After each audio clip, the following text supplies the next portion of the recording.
Here's a bit more information on SpectraComp. Now, SpectraComp is quite different from most other compressors out there, and it's been designed very specifically to bass.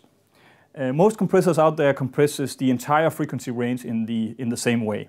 And what that translates into when you're a bass player is that all your 4 strings or even 5 strings are compressed in the same way no matter what you do. And compressors tend to respond to the string with the more energy in them, which typically are the thicker strings, so the E string in this case, or my B string on a 5-string bass.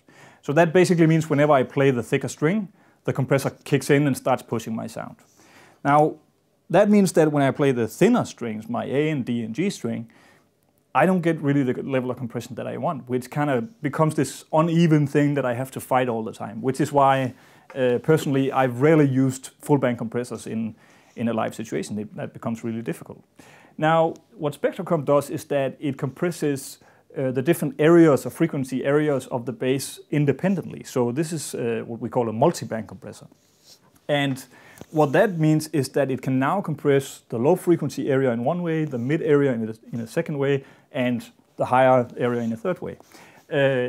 And in practical terms, that really means that when I dial in the compression, it just becomes much more even and much less apparent. So it tightens up my sound, but without completely killing the dynamics that I have in there.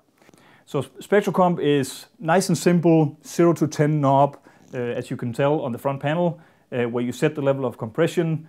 It automatically compresses the 3 different frequency areas, and it'll show you how much compression is going on right here on the meter.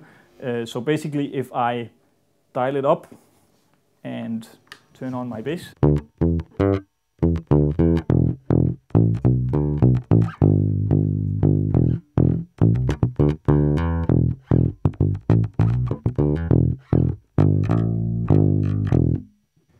you can see that it tells me the amount of compression that's added on there, but it's really nice and simple. I just dial it in and I get much more transparent compression than I've ever had before from a full band compressor.